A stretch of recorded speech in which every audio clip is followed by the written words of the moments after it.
Assalamualaikum warahmatullahi wabarakatuh. Apa kabar adik-adik? Semoga selalu sehat dan semangat. Pagi ini kita berada di tema 2, subtema 3 pada pembelajaran yang terakhir, yakni pembelajaran yang ke-6. Apa saja yang menjadi fokus bahasan kita? Mari kita lihat. Yang pertama, struktur teks petunjuk, yakni bahasa Indonesia KD 3.4 dan 4.4. Yang kedua, PPKN KD 1.2, 2.2, 3.2, dan 4.2 mengenai penggunaan sumber energi secara bijak. Mari kita mulai. Yang pertama, struktur teks petunjuk. Teks petunjuk selain dapat berupa poster, juga berupa teks berurutan yang berisi prosedur lengkap. Ini nanti meliputi alat dan bahan, ya, terus langkah kerja, terus dan juga yang terakhir itu ada simpulan biasanya ya. Langsung saja, apa sih struktur teks petunjuk itu apa saja? Kita bisa singkat TALP. Ya, tujuan, alat dan bahan, langkah-langkah dan penutup. Ya.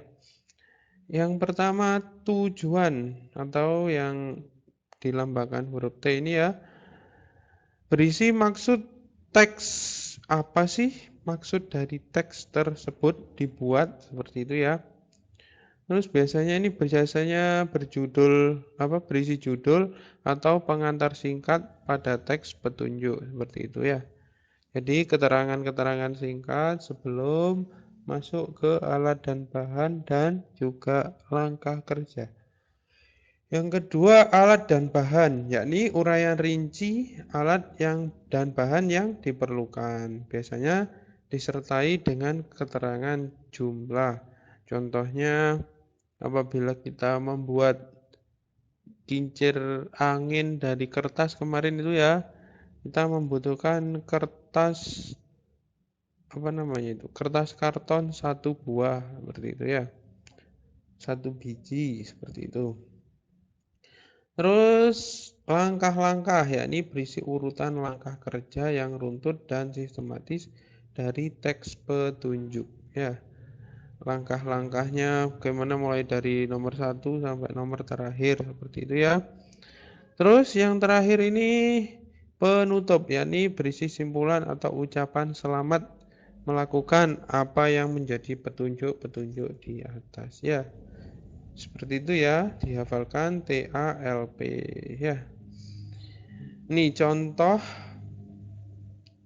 pembuatan gantungan tas ya, seperti ini ada TALP itu ya. Ada judul.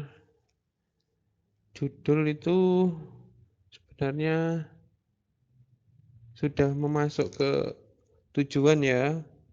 Kita kan sudah tahu kalau membaca gantungan tas berarti cara membuat gantungan tas seperti itu ya. Ada alat dan bahan, terus ada cara atau langkah membuat.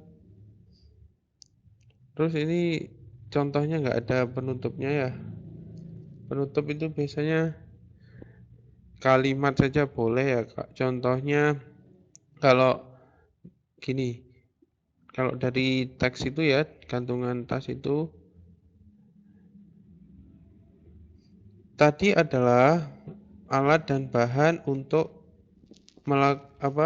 dan juga cara untuk membuat gantungan tas. Mudah bukan?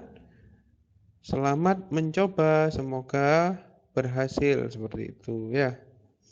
Itu namanya apa? Penutup ya. Seperti itu ya. Struktur teks petunjuk. Yang kedua, penggunaan energi secara bijak. Warga negara yang baik seharusnya bijak dalam pemanfaatan sumber energi demi menjaga kelangsungan dan ketersediaan sumber energi. Ini sangat penting ya.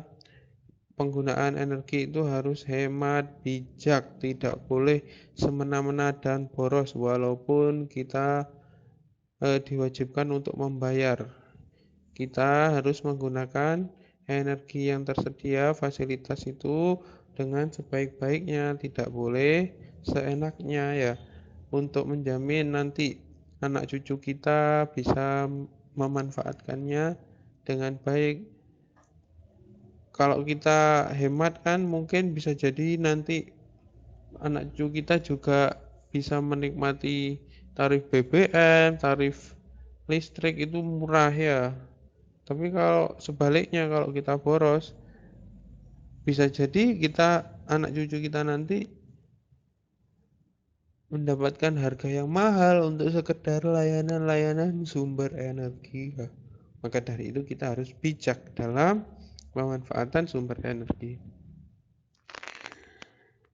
Ada dua cara ya yang dapat dilakukan warga negara atas energi yang tersedia.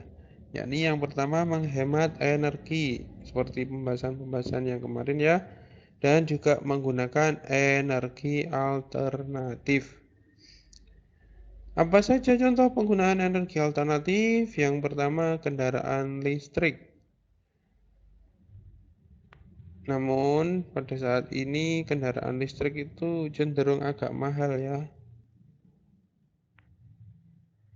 Untuk jarak-jarak dekat, kalian ya implementasi pada diri kalian untuk berpergian jarak dekat, usahakan jalan kaki atau naik sepeda seperti itu dulu ya. Terus yang kedua, perencanaan pembangunan gedung dengan pencahayaan dan ventilasi yang baik. Ini nanti kalau kalian yang bercita-cita menjadi arsitek atau yang nanti bisa mungkin menjadi kepala dinas PUPR seperti itu ya, kalian harus benar-benar matang perhitungannya, baik dari pencahayaan dan ventilasi untuk menghemat apa? Menghemat listrik ya tentunya. Terus memanfaatkan angin untuk dirubah menjadi sumber energi listrik melalui WLTP ya seperti pembahasan kemarin. Mungkin itu yang menjadi bahasan kita kali ini. Apabila ada pertanyaan langsung saja jangan ragu-ragu ya melalui Google Classroom ataupun WhatsApp.